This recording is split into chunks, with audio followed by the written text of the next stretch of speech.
भगवान शिव कहते हैं किस पाप के कारण दुख देने वाली संतान प्राप्त होती है। एक बार नारद नारायण नारायण का जाप करते हुए कैलाश पर आते हैं और भगवान शिव को प्रणाम करते हुए कहते हैं, हे प्रभु, आज जब मैं पृथ्वी लोक पर भ्रमण कर रहा था तब मैंने देखा कि हर मनुष्य की दूसरी संतान अपने ही माता पिता को दुख दे रही है, उनकी आज्ञा का पालन नहीं कर रही।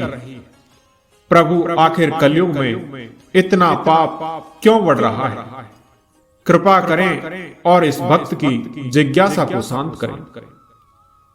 भगवान से मुस्कुराते हुए बोले, हे नारद, अभी कलयुग चल रहा है और जिस घटना की आप बात कर रहे हैं वह भी एक गाय का ही श्राप, जिस कारण से मनुष्य की संतान आज उन्हें दुख दे रही है। तब नारद अत्यंत उत्सुकता से बोले, प्रभु, कौन सा और क्यों दिया एक गाय ने मनुष्य को श्राप? भगवान शिव कहते हैं, नारद, तुम्हारे इन प्रश्नों के उत्तर जानने के लिए आपको इस कथा को ध्यान से पूरा सुनना होगा और जो भी मनुष्य इस कथा का श्रवण करेगा उसके सारे पाप नष्ट हो जाएंगे और उन पर मेरी कृपा दृष्टि सदैव बनी रहेगी। दोस्तों, नारद मुनि कहते हैं, हे प्रभु, मैं ऐसा ही करूंगा। मेरा सौभाग्य है जो इस कथा का श्रवण करने का अवसर आज मुझे मिला है। भगवान शिव कहते हैं, हे नारद, इस विषय में अब मैं तुम्हें एक प्राचीन कथा सुनाता हूं। पूर्व काल की बात है। तभी कलयुग की शुरुआत होने वाली थी और कली काल का असर मनुष्य जीवन पर पड़ रहा था। तुम भद्रा नदी के तट पर एक उत्तम नगर बसा हुआ था। वहां सभी वर्णों के लोग अपने अपने धर्म का पालन करते थे और सत्य एवं सत्कर्म में लगे रहते। उसी नगर में आत्मदेव नाम का एक ब्राह्मण रहा करता था, जो कि समस्त वेदों का विशेषज्ञ और सभी प्रकार के धार्मिक कार्यों में आगे रहता था। वह ब्राह्मण दूसरे सूर्य की तरह अत्यंत तेजस्वी जान पड़ता था। आत्मदेव धनवान होने के बावजूद भी भिक्षा मांगते हुए जीवन निर्वाह करता था। उसकी पत्नी का नाम धुंधली था। वह अत्यंत सुंदर थी, मानो कि स्वर्ग की अप्सरा हो, तथा उसका जन्म भी अच्छे कुल में हुआ था। फिर भी वह स्वभाव से बड़ी हठीली और क्रूर थी। उसे अपने सौंदर्य और धन का बड़ा घमंड था। वह हमेशा ही दूसरे लोगों की निंदा किया करती, परंतु घर का कामकाज करने में बड़ी ही बहादुर थी। वह बहुत कंजूस भी थी। भगवान शिव कहते हैं, हे नारद, उसे झगड़ा फसाद करना, चुगली करना, यह सब तो उसके व्यसन थे। वे दोनों पति पत्नी बड़े प्रेम से रहते, फिर भी उन्हें कोई संतान नहीं थी। इसी कारण से धन जायदाद तथा घर आदि कोई भी वस्तु उन्हें सुखद नहीं जान पड़ती। कुछ समय के पश्चात उन्होंने संतान प्राप्ति के लिए एक यज्ञ किया। वे गरीबों को सदा गांव, भूमि, स्वर्ण तथा वस्त्र आदि दान करने लगे। उन्होंने अपने धन का आधा भाग धर्म के मार्ग में खर्च कर दिया। फिर भी उन्हें न कोई पुत्र हुआ और ना ही पुत्री। इस कारण से ब्राह्मण को बड़ी चिंता हुई और वह अत्यंत दुखी होकर एक दिन घर छोड़कर वन में चला गया। चलते चलते वहां दोपहर के समय उसे प्यास लगी, इसलिए वह एक नदी के किनारे गया और वहां जल पीकर बैठ गया। संतान न होने के कारण दुख से उसका सारा शरीर सूख गया। वह अत्यंत कमजोर और दुखी रहने लगा, मानो जैसे कि उसके शरीर में प्राण ही ना हो। दोस्तों, भगवान शिव कहते हैं, उस ब्राह्मण की पूजा पाठ और ईश्वर भक्ति को देखकर स्वयं भगवान श्री हरि विष्णु एक सन्यासी का रूप धारण करके उसी नदी के पास जा पहुंचे।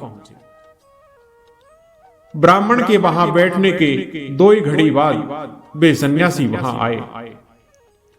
उन्होंने भी नदी में से जल पिया और दूसरी तरफ बैठे ब्राह्मण को देखा।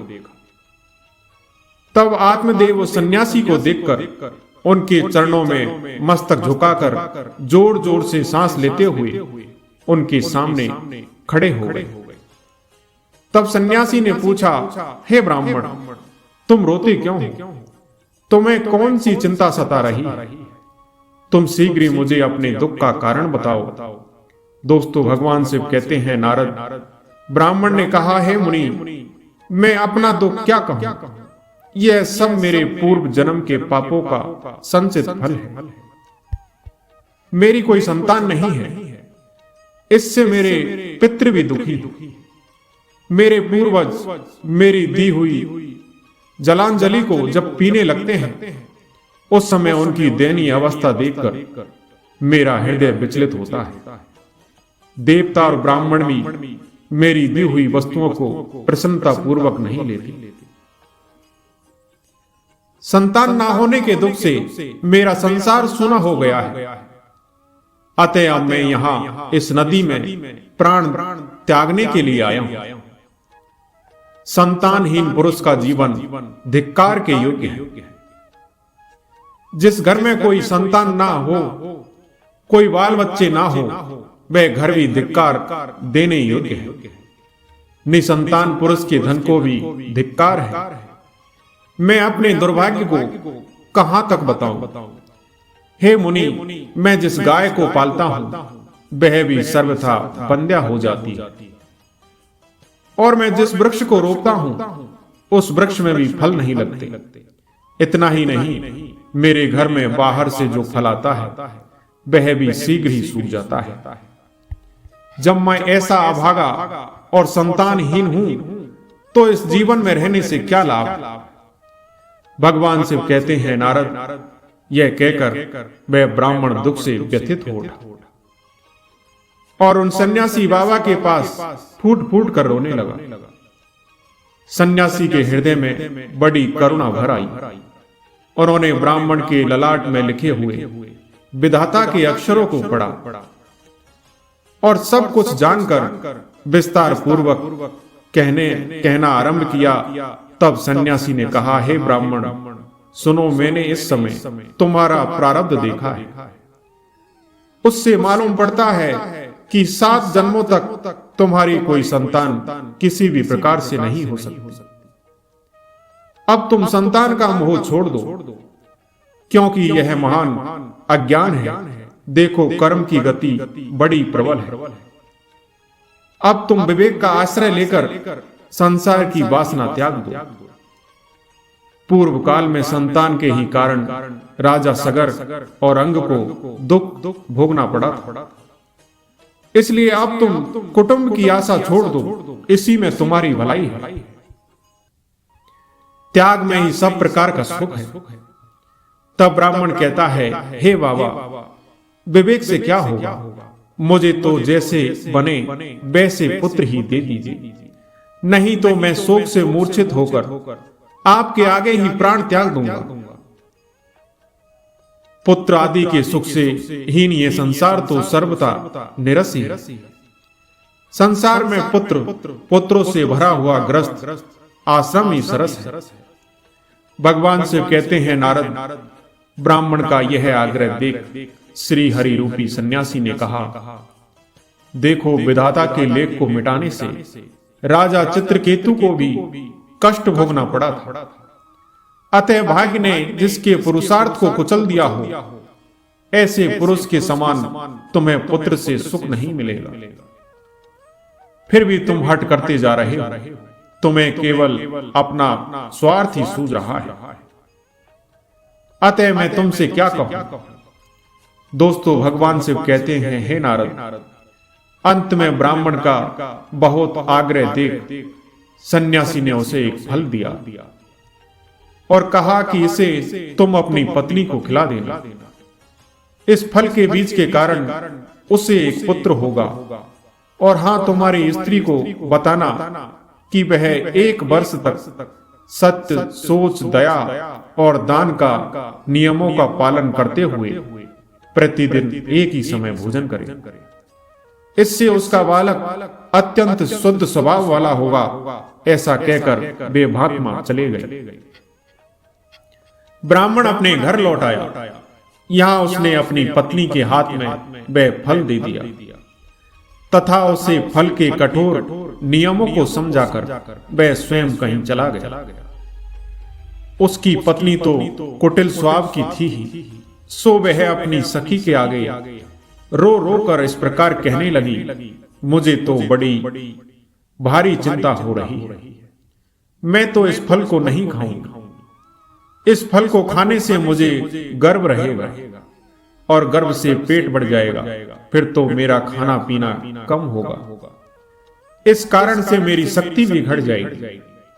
ऐसी दशा में तुम ही बताओ, घर का काम धंधा कैसे होगा?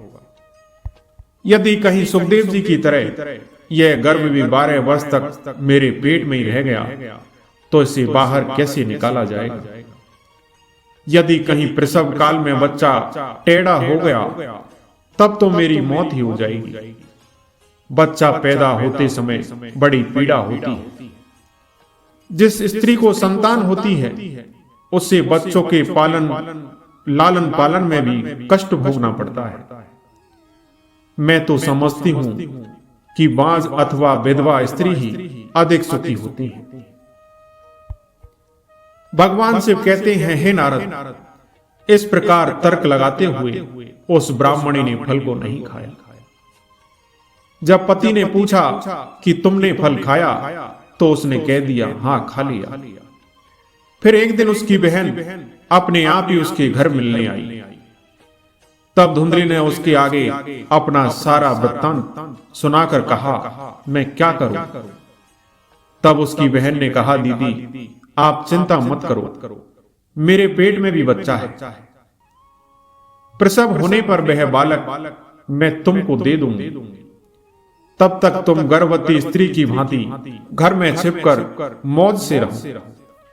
तुम मेरे पति को धन दे देना, इससे वे अपना बालक तुम्हें दे देंगे तथा लोगों में इस बात का प्रचार कर देंगे कि मेरा बच्चा 6 महीने का होकर गर्भपात होने से मर गया। मैं प्रतिदिन तुम्हारे घर में आकर बच्चे का पालन पोषण करती रहूंगी। तुम इस समय फल की परीक्षा लेने के लिए इसे तुम्हारी गाय को खिला दो। भगवान शिव कहते हैं, हे नारद, तब उसने कुटिल स्वभाव के कारण सब कुछ वैसे ही किया।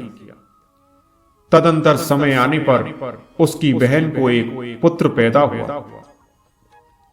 बच्चे के पिता ने बालक को लाकर एकांत में धुंधली को दे दिया और उसने अपने स्वामी को सूचना दे दी कि हमें पुत्र रत्न की प्राप्ति हुई है और कोई कष्ट भी नहीं हुआ।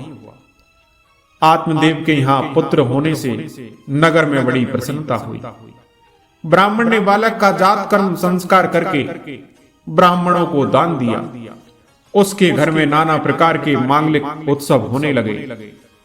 तब धुंधली ने अपने पति से कहा कि मेरे स्तनों में दूध नहीं है, फिर गाय भैंस आदि अन्य जीवों के दूध से मैं बालक का पोषण कैसे करूंगी? मेरी बहन को भी बच्चा हुआ है किंतु वह मर गया। अतएव उसी को बुलाकर घर में रखिए, वही आपके बालक का पालन पोषण करेगी। उसके पति ने पुत्र की जीवन रक्षा के लिए वह सब कुछ किया। फिर उन्होंने उस बच्चे का नाम धुंधुकारी रखा। इधर 3 माह बीतने के बाद श्री हरि के फल के आशीर्वाद से ब्राह्मण की गाय को भी एक मनुष्य के बालक को जन्म दिया, जो सर्वांग सुंदर, दिव्य, निर्मल तथा स्वर्ण की सी कांति वाला था। उसे देखकर आत्मदेव को बड़ी प्रसन्नता हुई और उसने स्वयं ही बालक के सब संस्कार किए। ये आश्चर्य का समाचार सुनकर सब लोग उसे देखने के लिए आए और आपस में कहने लगे, देखो भाई, इस समय आत्मदेव का कैसा भाग्योदय हुआ है। कितने आश्चर्य की बात है कि गाय के पेट से भी देवता के समान रूप वाला बालक उत्पन्न हुआ है। किंतु देवयोग में किसी को भी इस गुप्त रहस्य का पता नहीं लगा। उस बालक के कान गाय के समान थे। यह देखकर आत्मदेव ने उसका नाम गोकर्ण रख दिया। भगवान शिव कहते हैं, हे नारद, एक दिन की बात है जब आत्मदेव कहीं बाहर गए हुए और धुंधली की बहन भी बीमार पड़ गई थी, इसलिए उसे ही दोनों बालकों को संभालना पड़ रहा था। तभी उसने गाय का दूध केवल अपने पुत्र को ही पिलाया और गोकर्ण को नहीं दिया, तथा वह हमेशा उससे द्वेष रखती थी, उसे बहुत मारती पीटती थी और हमेशा अपशब्द कहती। फिर उसी दिन धुंधली के मन में विचार आया कि आज घर पर कोई नहीं है, यही सही मौका है इसको ठिकाने लगाने का, क्योंकि भविष्य में गोकर्ण भी उनकी जायदाद का वारिस बनने वाला था, जबकि उसका ही पुत्र इस सारे धन का अकेला वारिस होगा। इसलिए उसके कुटिल स्वभाव में यह विचार आया कि क्यों ना मैं इसे आज जहर देकर मरवा दूं। और उसने ऐसा ही किया। तब वे दोनों ही बालक मात्र 1 वर्ष आयु के ही थे। धुंधली ने गोकर्ण को उसी की मां के दूध में जहर मिलाकर उसे पिला दिया, किंतु उसे तो स्वयं श्री हरि का आशीर्वाद था, इसलिए वह विष के कारण तड़पते हुए अपनी मां के पास जा पहुंचा। भगवान शिव कहते हैं, हे नारद, गाय अपने पुत्र की ऐसी हालत देखकर अत्यंत दुखी हो गई और उसने भगवान शिव का स्मरण करते हुए अपने बच्चे का विष हरने का करुण विलाप किया। तभी भगवान शिव के तेज के कारण वह बालक तुरंत ही ठीक हो गया और अपने मां का दूध पीने लगा। भगवान शिव कहते हैं, हे नारद, गाय अत्यधिक क्रोध में आकर उसने धुंधली के अपराधों को देखते हुए उसे श्राप दिया और कहा, हे ईश्वर, मैं आपको साक्षी मानते हुए समस्त स्त्री जाति को यह श्राप देती हूं कि अगर कोई भी स्त्री अपने या पराये पुत्रों में भेदभाव रखेगी या दूसरों के बच्चों को पीड़ा देगी, तो उनके भी पुत्र उन्हें जीवन भर पीड़ा देंगे, उन्हें कष्ट देंगे। जब उन्हें सहारे की अत्यधिक जरूरत होगी तभी वह उनका साथ छोड़ देंगे। भगवान शिव कहते हैं, हे नारद, कुछ काल व्यतीत होने पर वे दोनों ही बालक जवान हो गए। उनमें गोकर्ण तो पंडित और ज्ञानी हुआ, किंतु धुंधुकारी महादुष्ट निकला। वह हमेशा क्रोध में भरा रहता और बुरी बुरी वस्तुओं का संग्रह किया करता। भोजन तो वह सबके हाथ का कर लेता था, चोरी करता, सब लोगों से द्वेष रखता, दूसरों के घरों में आग लगा देता और खेलने के बहाने छोटे बच्चों को पकड़कर कुएं में डाल देता। जीवों की हिंसा करने का उसका स्वभाव हो गया था। वह हमेशा हथियार लिए रहता और दीन दुखियों तथा अंधों को कष्ट पहुंचाया करता। वह प्रतिदिन हाथ में फंदा लिए कुत्तों की टोली के साथ शिकार की टो में घूमता रहता। उसने वैश्या के कुसंग में पड़कर पिता का सारा धन बर्बाद कर दिया। एक दिन तो माता पिता को खूब पीटकर वह घर के सारे बर्तन भांडे उठा ले गया। इस प्रकार धनहीन हो जाने के कारण बेचारा ब्राह्मण फूट फूट कर रोने लगा। वह बोला, इस प्रकार पुत्रवान बनने से तो पुत्रहीन रहना ही अच्छा है। कुपुत्र बड़ा ही दुखदाई होता है। अब मैं कहां रहूं, कहां जाऊं, कौन मेरा दुख दूर करेगा। भगवान शिव कहते हैं, हे नारद, उसी समय गोकर्ण वहां आया और वैराग्य का महत्व दिखलाते हुए अपने पिता को समझाने लगे, पिताजी, संसार में कुछ भी सार नहीं है, दुख ही इसका स्वरूप है, यह जीवों को मोह में डालने वाला है।